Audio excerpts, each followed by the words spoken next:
Since the early 1970s, Meola has been one of the most popular and influential guitarists in the world.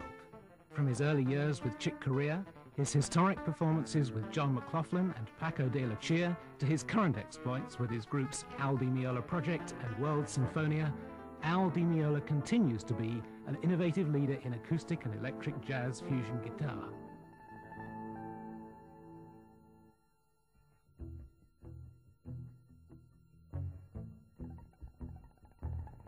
In this video, we'll meet Al and get a close-up look into his playing style and technique, along with personal thoughts on improvising, learning and practicing.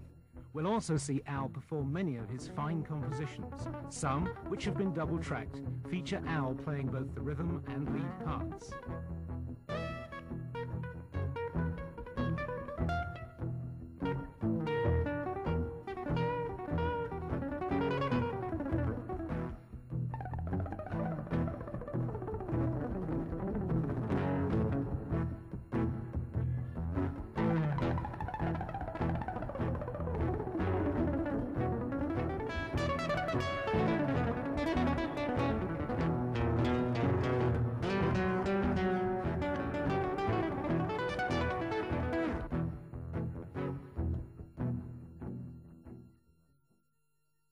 Hi, I'm Meola, and welcome to my video. We're going to get into a lot of different techniques that I use with right hand and left hand, scales and picking patterns, as many different examples and tunes, also some new tunes that will demonstrate a lot of that. So before we get started, I want to give you a note to tune up to. I'll give you an A, although some of the pieces might vary a little bit, but this is a general tone right here that should work on most of the pieces.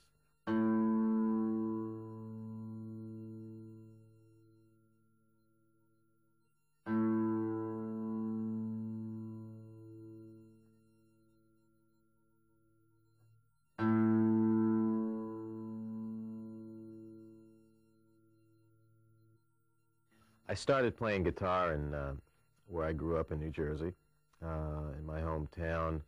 I began taking lessons at the age of 8 years old from a great teacher who is still teaching today, also still living in New Jersey. His name is Bob Eslanian, and both he and I wrote the book Chord Scales and Arpeggios as well. So it's been quite a while that I've been playing, and he was very much into jazz and the teaching of the theory of jazz in the very beginning. Although my heart wasn't quite there yet at that age, I got a good foundation and early basic training and theory and sight reading from him. I continued on with him for several years, and of course I learned a lot on my own just from listening to a lot of music records and going to concerts later on. I then went to Berklee School of Music in Boston, which was very inspiring at the time. There were, in and around the school, there were a lot of jazz clubs, and I would just check everybody out, a lot of jam sessions, keeping my ears open to a lot of new ideas. And I got a lot out of that before I got the gig with Chick Corea, and then everything happened from there.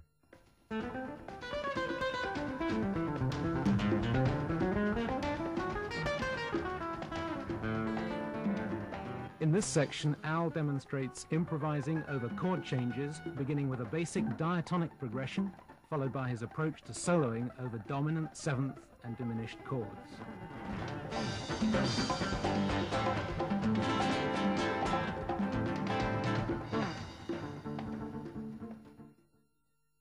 In a simplified chord scale, such as C major 7, progressing to a D minor 7, to an E minor 7, to an F major 7, G7, A minor, B minor 7, flat 5, back to the C major 7. In this case, the C major scale will relate to all. My choice would be to play on each chord, but I'm going to give you an example of playing both ways and show you the difference.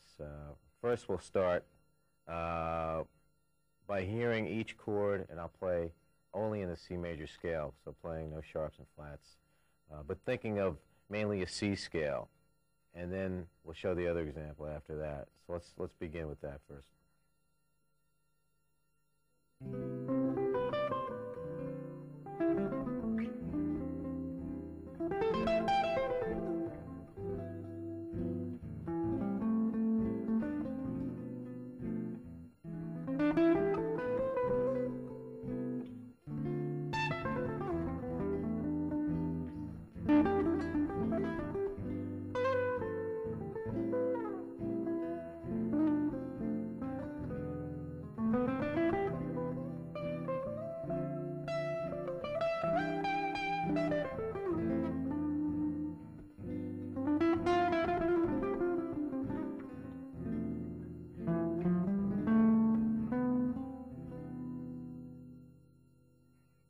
So that's basically using, or just me thinking mostly of a C major scale.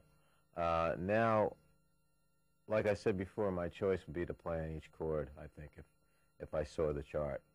And then you'll hear how I add sometimes like a G sharp to, when I come to like a G7 dominant chord, I'll add in the flat 9, or even on the last chord of the diatonic chord movement, which would be the B minor 7 flat 5, I'll use also a G sharp in a scale. I think sometimes these out notes colorize a little bit better.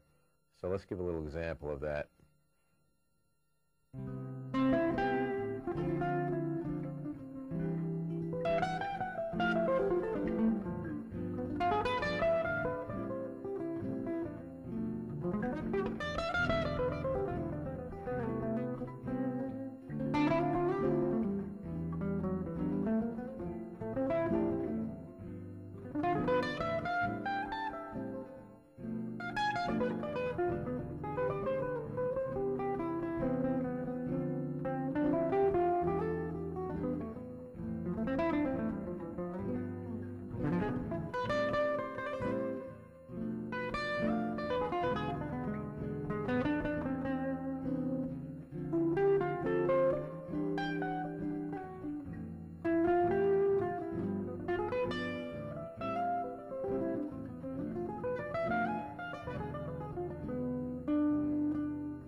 The C major 7 chord, I would probably have two choices, one of which would be a major, just a plain major, Ionian scale, or a Lydian scale, which is preferable, I think, because you have the passing tone being the F sharp.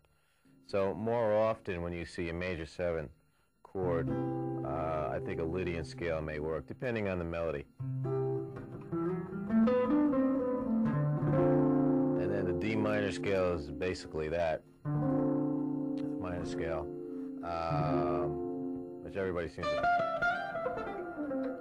I would use scales where I don't so much think of modes, although we can use it as a basis, but primarily I like to target the 3rd or the 7th, or at least the important intervals in the chord.